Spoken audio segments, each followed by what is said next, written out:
Bismillahirrahmanirrahim. Assalamualaikum warahmatullahi wabarakatuh. Alhamdulillahirabbil alamin. Assalatu wassalamu ala asyrafil anbiya'i wal mursalin sayyidina Muhammadin wa ala alihi wa sahbihi ajma'in, amma ba'd. Hadirin pemirsa channel Rumah Quran Al-Muslim yang dirahmati oleh Allah Subhanahu wa taala. Kali ini kita akan membahas seorang sahabat yang mulia yang bernama Adi bin Hatim. Mungkin banyak di antara kita yang tidak pernah mendengar nama sahabat ini. Padahal dia seorang sahabat yang mulia yang begitu banyak perjuangannya di dalam agama Allah Subhanahu wa taala. Salah satu kisah yang kita ambil adalah kisah bagaimana keislaman Adi bin Hatim. Kisah ini kita ambil daripada kitab Suwarun min Hayatis Sahabah yang ditulis oleh Syekh Muhammad Yusuf Al-Kandahlawi, seorang ulama dari India, rahimahullahu taala. Semoga Allah Subhanahu wa taala merahmati beliau. Hadirin jemaah sekalian, dalam hadis riwayat Imam Ahmad dari sahabat Adi bin Hatim radhiyallahu anhu, dia bercerita bahwasanya ketika mendengar Rasulullah sallallahu alaihi wasallam berhijrah, aku sangat tidak menyukai kedatangan Rasulullah sallallahu alaihi wasallam. Maka akhirnya Adi bin Hatim pergi dari Madinah menuju Romawi. Sampailah, kata bin Hatim, ketika aku di tempat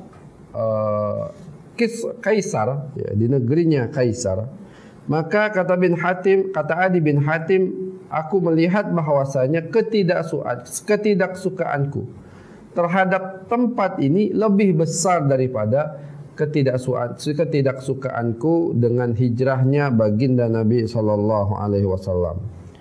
Maka ternyata dia tidak betah tinggal di tempat tersebut. Akhirnya beliau memutuskan untuk pulang, dan dalam hatinya dia berkata, ya sudah, aku temuin saja orang ini, yaitu Rasulullah sallallahu alaihi wasallam. Ya. Kalaupun dia berdusta, ya dia tidak akan merugikan aku. Kalaupun ia jujur, aku pasti tahu bahwasanya dia ini jujur. Maka akhirnya Adi bin Hatim pulang kembali lagi ke Madinah. Maka hadirnya mas kalian, ketika Adi bin Hatim sampai ke Madinah, maka beliau langsung menemui Rasulullah sallallahu alaihi wasallam. Ya. Maka Rasulullah kemudian langsung berdakwah kepada Adi bin Hatim. Ya Adi, kata Rasulullah, ya, wahai Adi, aslim taslam, masuk Islamlah engkau akan selamat. Ya. Maka kata Adi bin Hatim, aku sudah beragama. Ya. Maka kata Rasulullah sallallahu alaihi wasallam, aku lebih paham tentang agamamu daripada dirimu sendiri. Ya. Karena Rasulullah, ya, itu kan meneruskan agama-agama samawi, sehingga apa yang diajarkan oleh agama-agama terdahulu Rasulullah mengetahui. Nah, maka kata Rasulullah, aku ini lebih paham tentang agamamu daripada dirimu sendiri. Ya. Maka kemudian Rasulullah SAW menjawab, bukankah engkau adalah penganut rukusiyah? Ya.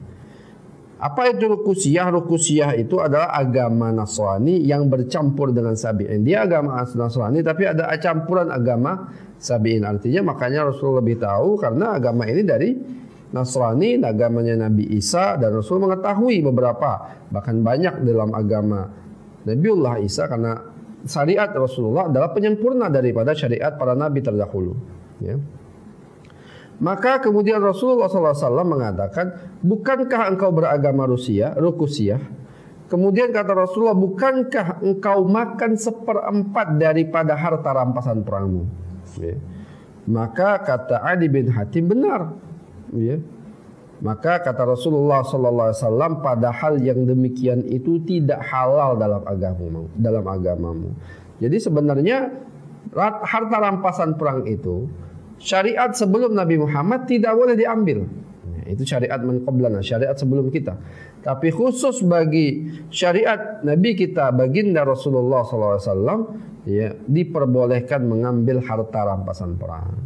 Nah, dalam agama rukusiyah ini mereka mengambil 1/4 harta rampasan perang, padahal itu tidak halal bagi mereka, dan Rasulullah tahu bahwasanya mengambil harta rampasan perang itu sudah haram bagi agama-agama sebelum Rasulullah sallallahu alaihi wasallam. Maka karena Rasulullah sallallahu alaihi wasallam berkata dengan bijak, dengan tidak berlebih-lebihan, Adi bin Hatim tidak bisa menjawabnya, dia diam saja. Kemudian Rasulullah SAW berkata lagi, wahai Adi, aku tahu kenapa engkau ini tidak mau masuk Islam, kata Rasulullah SAW. Ya. Maka kata Rasulullah SAW, engkau ini tidak mau masuk Islam karena menurut engkau Islam itu hanya diikuti oleh orang-orang lemah dan tidak punya kekuatan, bahkan telah diusir oleh bangsa Arab. Ya, Rasulullah diusir dari Mekah menuju Madinah. Agamanya ketika di Mekah orang-orang lemah yang menganut, bukan tokoh-tokoh Quraisy. Ya. Maka ketika itu Rasulullah mengatakan, wahai Ali, kamu tahu tidak tempat bernama Hirah?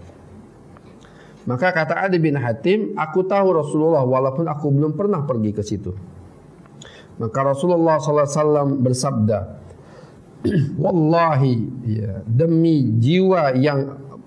demi zat yang jiwaku berada di dalam genggamannya, kata Rasulullah SAW, sungguh Allah Subhanahu wa Ta'ala akan menyempurnakan agama ini hingga seorang perempuan dari Hirah berani bepergian dan melakukan tawaf di Baitullah tanpa ditemani siapapun. Dan sungguh perbendaharaan kekayaan Kisra bin Hurmuz akan dibukakan, kata Rasulullah SAW. Kemudian Adi bin Hatim bertanya lagi, apakah yang dimaksud Kisra bin Hurmuz ini adalah Kisra pemimpin Persia? Kata Rasulullah, iya benar. Dan harta akan melimpah ruah hingga tidak seorang pun mau mengambilnya. Ya. Jadi hadirin jamaah sekalian, maka kata Adi bin Hatim mengatakan, ya, demi Allah semua hal itu sudah aku lihat. Ya. Aku pernah melihat ada seorang perempuan berjalan dari Hirah sendirian, dari Irak sendirian menuju Mekah tanpa ditemani seseorang pun. Kemudian dia tawaf di Maka artinya bagaimana ketika Islam berkuasa, semua aman di dalam naungan Islam. Ya, sehingga seorang perempuan berani berjalan sendirian dari Hirah menuju Mekah. Dan kata Adi bin Hatim, demi Allah, aku pun ikut dalam menaklukkan Persia dalam perang Qadisiyah. Artinya dua hal ini yang diceritakan oleh Rasulullah dilihat oleh Adi bin Hatim, salah seorang sahabat mulia.